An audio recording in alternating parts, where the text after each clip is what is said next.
Bismillahirrahmanirrahim. Alhamdulillahirabbil alamin wassalatu wassalamu ala sayyidil mursalin sayyidina Nabi Muhammad sallallahu alaihi wasallam.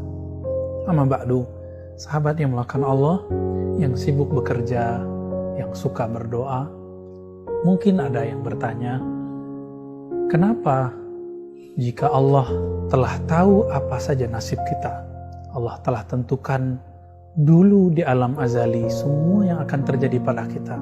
Ketika roh ditiupkan ke janin ibu kita, ke janin dalam perut ibu kita, Allah telah menentukan orang ini akan begini, begitu. Semua nasibnya telah ditentukan. Lalu untuk apa berdoa dan berusaha? Ini ternyata pernah ditanyakan oleh sahabat Nabi kepada Nabi. Barangkali kita termasuk orang-orang yang mewarisi ilmu ini, alhamdulillah, sehingga bertanya hal yang sama kepada Sayyidina Nabi SAW. Karena Sayyidina Nabi SAW telah Allah pindahkan alamnya, maka kita bertanya kepada pewarisnya, para ulama-ulama warasatul anbiya. Apa kata mereka? Mereka menjawab dengan jawaban yang Nabi jawab.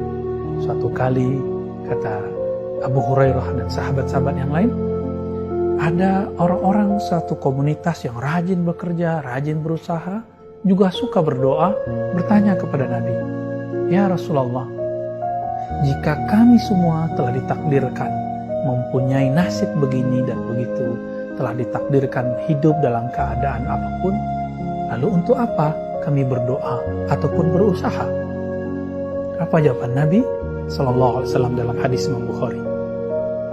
Nabi mengatakan, "I'malu fakullun muyassarun lima khuliqa lahu." Beramallah wahai sahabatku, karena setiap orang akan dimudahkan melakukan hal-hal yang telah ditakdirkan dia dulu di alam azali. Dulu di alam azali kita adalah roh, cahaya-cahaya, nur-nur yang dulu kita ditakdirkan dekat dengan siapa, melakukan apa. Nanti hal itu dengan wujud yang sedikit berbeda, itu terjadi di muka bumi ini. Tetapi teman-teman yang melakukan Allah, ketika roh ditiupkan ke dalam badan, maka muncullah satu energi baru yang disebut dengan nafs, jiwa. Jiwa inilah kemudian yang mendapat suatu tugas yang disebut taklif. Yang taklif itu diartikan tugas dari Allah, dari syariatnya Allah Subhanahu wa ta'ala. Inilah yang dikatakan di dalam Al-Quran, la yukallifullahu nafsan illa wus'aha. Tidaklah Allah membebani seseorang kecuali dengan usahanya. Dan orang lupa, ternyata doa itu adalah usaha. Orang-orang hanya berpikir bahwa usaha itu ketika dia mulai mengeluarkan modal, mulai kemudian beraktivitas. Tidak. Nabi SAW selalu mengatakan, min sa'adatil mar'i ayastakhira ilallah fi amri. Hadis Imam Ahmad dan hadisnya hasan. Salah satu ciri-ciri orang punya usaha sukses ketika dia meminta persetujuan Allah dalam semua urusannya. Dalam berguru, dalam berteman, dalam berkomunitas, dalam bersafar, dalam bekerja, dalam berjodoh. Semuanya diatur. Istikharah isinya berdoa. Jadi untuk apa berdoa? Doa itu adalah minta restu kepada Allah. Doa itu adalah bermanja-manja kepada Allah. Bukankah sebelum kita berdoa, Allah sudah tahu? Makanya Al-Imam Abul Hasan Syazili memulai Hizb Bahar, salah satu doa yang beliau wariskan kepada murid-muridnya. Memulai Hizb Bahar dengan kalimat, Ya Alim, Ya Azim, Ya Halim. Wahai yang maha tahu isi hatiku sebelum aku melafazkan. Wahai yang maha tahu nasibku sebelum aku diciptakan. Wahai yang mau tahu aku dengan hal-hal yang aku tidak tahu. Lalu untuk apa mengatakan ini? Supaya kita tidak berburuk adab kepada Allah, bahwa kita sedang memberitahu Allah. Kita berdoa bukan memberitahunya. Kita berdoa hanya bermanja-manja kepadanya. Kita berdoa hanya minta restu kemantapan hati kepadanya.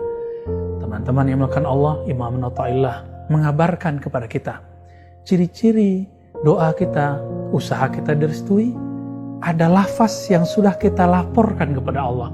Maka boleh kita sebut doa itu melaporkan bahwa kita mau melakukan sesuatu supaya Allah merestuinya. Maka perbanyaklah laporan itu kepadanya setiap malam kita, setiap saat. Inilah yang disebut dengan muhasabah.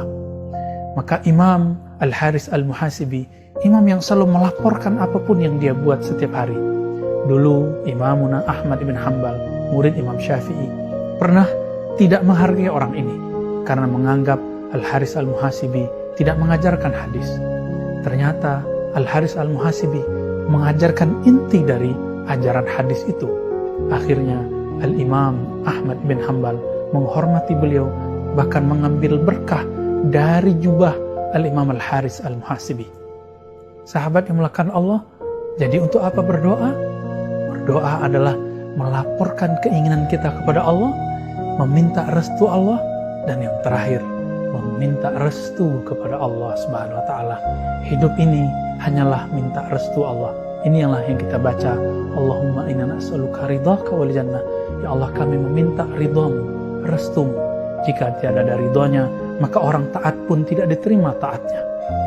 Jika tidak ada ridhonya, maka pemaksiat akan selalu dalam gelombang maksiatnya, selalu dalam lingkaran maksiatnya. Tapi jika Allah telah beri ridho, orang yang taat diterima, orang yang maksiat akan diselamatkan.